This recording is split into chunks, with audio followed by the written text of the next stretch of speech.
Welcome to my YouTube channel engineering physics by doctor Deepak. आज हम discuss करेंगे laser chapter के न्यूमेरिकल्स के बारे में।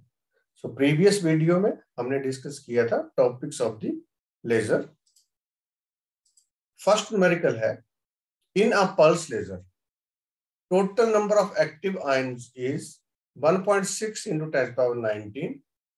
The laser emit radiation of wavelength 11,500 angstrom.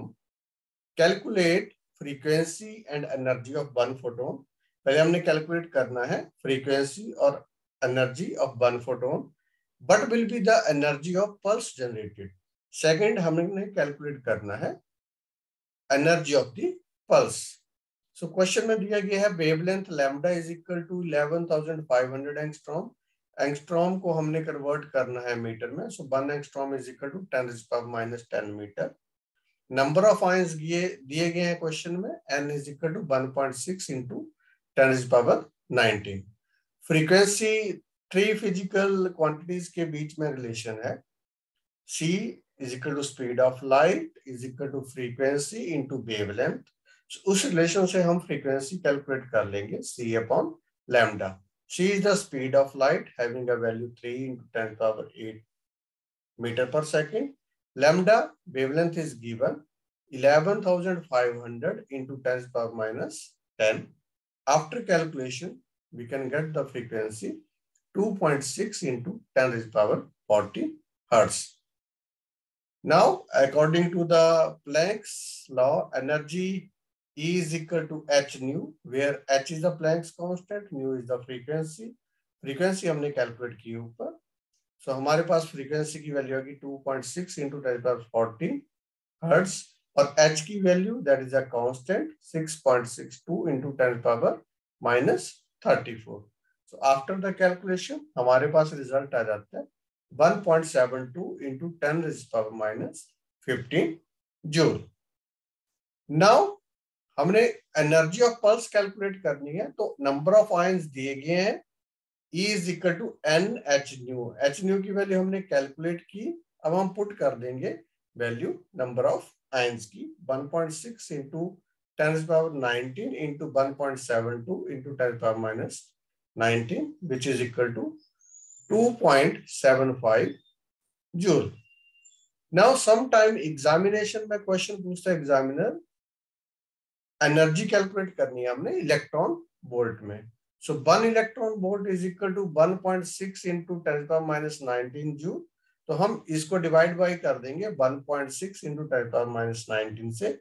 सो हमारे पास इलेक्ट्रॉन वोल्ट में आंसर आ जाता है 1.72 into 10⁻19 इलेक्ट्रॉन वोल्ट. दूसरा एक और फॉर्मूला है, अगर आपने जल्दी से क्वेश्चन सॉल्व करना है तो उसको यूज कर सकते हैं हम. Energy is equal to H nu. Nu is equal to c upon lambda. The equation becomes hc upon lambda in the joule. जब हम डिवाइड बाई e से कर देंगे 4 से, तो हमारे पास कैलकुलेशन करके आंसर आ जाता है. h की वैल्यू पुट कर दी हमने 6.62 into 10⁻34. c speed of light की वैल्यू पुट कर दी 3 into 10⁸ metre per second. e की वैल्यू 1.6 into 10⁻19 और लैम्डा अगर हमें एंगस्ट्रॉम में दिया गया तो हम इस फॉर्मूले को यूज कर सकते हैं, डायरेक्टली एनर्जी कैलकुलेट कर सकते हैं इलेक्ट्रॉन वोल्ट में. सो हम इस क्वेश्चन को ट्राई करते हैं इस रिलेशन के थ्रू. तो 12,400 डिवाइड बाई 11,500 है, that is angstrom. Directly value put कर दी हमने.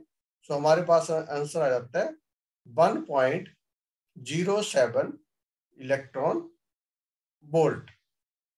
डायरेक्ट आंसर आ जाता है जब हमने एनर्जी ऑफ वन फोटोन की. अगर हम एनर्जी ऑफ पल्स निकालेंगे, सो एनर्जी ऑफ पल्स क्या है हमारे पास, n इंटू 1.07 इलेक्ट्रॉन वोल्ट. तो n की वैल्यू दी गई है 1.6 into 10⁻19 इंटू 1.07 इलेक्ट्रॉन वोल्ट. तो हमारे पास एनर्जी ऑफ पल्स आ जाती है 1.72 into 10⁻19 इलेक्ट्रॉन वोल्ट. तो आप देखेंगे हमारा आंसर जो है वो सेम आ रहा है जैसे हमने दूसरे रिलेशन से कैलकुलेट किया था. अब हम डिस्कस करेंगे नेक्स्ट न्यूमेरिकल के बारे में.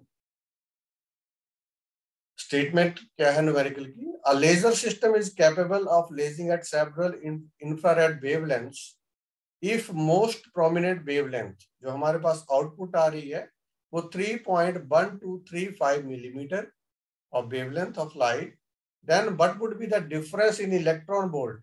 जो डिफरेंस है upper and lower energy level के बीच में, यहाँ पर दो एनर्जी लेवल दिए गए, upper E2, lower E1. For this wavelength also calculate population of these states at 27 degree Celsius. So statement में K की वैल्यू दी गई है, K is a Boltzmann constant, तो इसकी वैल्यू दी गई है इलेक्ट्रॉन वोल्ट में. सो हम डायरेक्टली जो प्रीवियस क्वेश्चन में रिलेशन यूज किया था वही हम यहाँ यूज कर लेंगे. So K is equal to 8.6 into 10 to the power minus 5 electron volt per Kelvin. Statement में क्या दिया गया हमें? Wavelength lambda is equal to 3.1235 millimeter. Millimetre को कन्वर्ट किया हमने मीटर में into 10 to the power minus 3 meter. Now metre को कन्वर्ट किया हमने एंगस्ट्रॉम में. Multiply by 10 raised to the power 10 angstrom. आप देखेंगे यहाँ पे रिलेशन हमने यूज किया. 1 angstrom is equal to 10 to the power minus 10 meter. So 1 meter is equal to 10 raised to the power 10 angstrom. तो हमारे पास रिलेशन बन जाता है 3.1235 into 10 raised to the power 7 angstrom. अब डिफरेंस इन इलेक्ट्रॉन वोल्ट में हमने calculate करना है upper and lower level E2 minus E1 which is equal to delta E, जिसकी वैल्यू हमने रिलेशन प्रीवियस क्वेश्चन में यूज किया 12,400 divide by wavelength in angstrom. So we can calculate the result in electron volt. 12,400 divided by 3.1235 into 10 raised to the power 7 angstrom. हमारे पास result आ जाता है 3.97 into 10 raised to the power minus 4 electron volt. अब हमने calculation करना है population ratio की. तो according to the Boltzmann law N2 upon N1 is equal to exponential of minus delta E by KT. So laser action में upper state में जो population है वो ज्यादा होती है as compare to the ground state.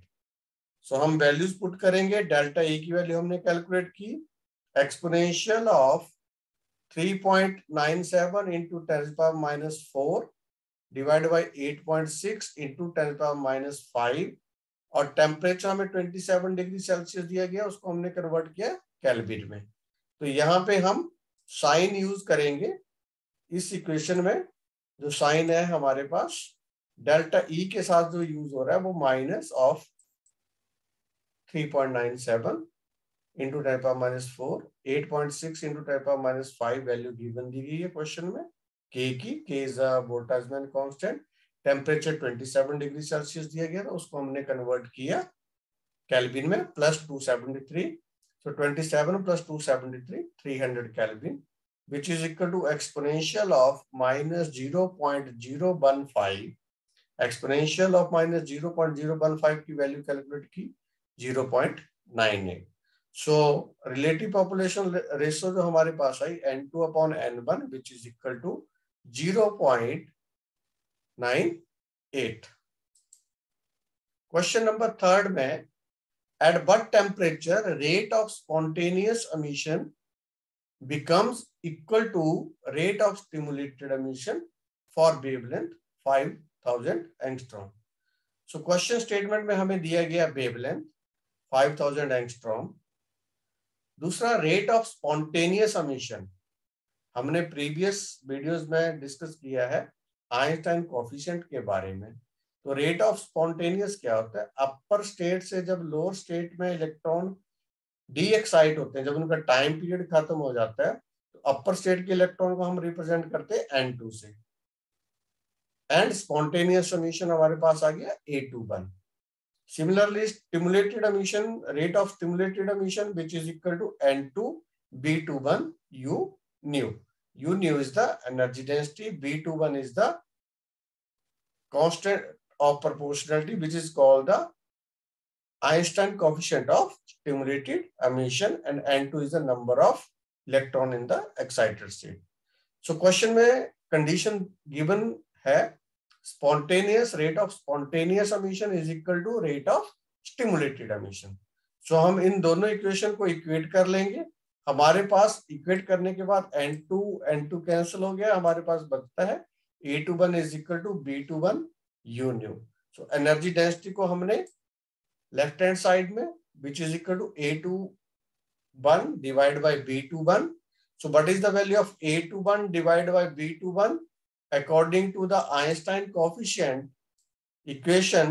A21 divided by B21 is equal to 8 pi h nu cube upon c cube. अब हमने एनर्जी डेंसिटी की value from the planks law of distribution 8 pi h nu cube upon c cube into 1 by exponential of h nu by kt minus 1. So equation 2 और equation 3 को हमने use किया equation number 1 में। तो पहले हमने energy density की value put कर दी, वो हमारे पास आ गई 8 by h nu cube upon c cube into 1 by exponential of h nu by kt minus 1. और दूसरा A21 डिवाइड बाय B21 की वैल्यू हमारे पास आ गई 8 by h nu cube upon c cube. So left hand side value और right hand side value की cancel होगी, हमारे पास बचता है exponential of h nu by kt minus 1 which is equal to 1. So exponential of h nu by kt ये -1 दूसरी तरफ चला गया which is equal to +2. अब हमने इक्वेशन 4 का लॉग लिया दोनों तरफ, so exponential and log cancel हो जाता है, हमारे पास बचता है h nu by kt which is equal to log of 2. So temperature निकालना है, किस टेम्परेचर पे rate of spontaneous emission becomes equal to the rate of stimulated emission. So temperature इस इक्वेशन से is equal to hc divided by lambda c by lambda, that is the value of frequency. K already there in the equation and log 2 हमने value put की, उसके बाद calculation करके हमारे पास जो result आया 41570 केल्विन. So इस टेम्परेचर के ऊपर rate of spontaneous emission becomes equal to the rate of stimulated emission. Fourth question हम डिस्कस करेंगे कि कोएफिशिएंट ऑफ स्टिमुलेटेड एमिशन दिया गया हमारे पास 1.3 into 10⁻19 मीटर पर किलोग्राम, और इसकी यूनिट्स दूसरी यूनिट है जूल इनवर्स मीटर क्यूब पर second square. Calculate coefficient for spontaneous emission for wavelength 6000 angstrom. तो हमें गिवन दिया गया क्वेश्चन में stimulated emission B21 which is equal to 1.3 into 10⁻19 metre per kilogram, wavelength given है 6000 angstrom, 6000 into 10⁻10 metre. अब हम Einstein coefficient की इक्वेशन को यूज करेंगे, A21 divided by B21 is equal to 8 pi h nu cube upon c cube. अब हम frequency की value put करेंगे c upon lambda. Frequency is cube, so it becomes c cube divided by lambda cube, and c cube is already there in the equation. So c cube हमारे पास c cube से cancel हो जाता है, अब बचता है 8 pi h divided by lambda cube. So A21 is equal to 8 pi h upon lambda cube into B21. अब हम इन पैरामीटर्स को यूज करेंगे, वो वैल्यू पुट कर दी 8, पाई की वैल्यू आ गई 3.14 इंटू एच की वैल्यू आ गई 6.62 इंटू 10⁻34 डिवाइड बाय वेवलेंथ की वैल्यू आ गई 6000 इंटू 10⁻10. ये जो वेवलेंथ है वो क्यूब में है, सो बाहर outside of the bracket cube into B21 की वैल्यू 1.3 इंटू 10⁻19. सो हमारे पास आंसर आ जाता है 10⁻6 per second. Per second is the unit of spontaneous emission. So thanks for watching. अगर आपको मेरी वीडियो अच्छी लगी हो तो please like, share and subscribe जरूर करना. Thank you.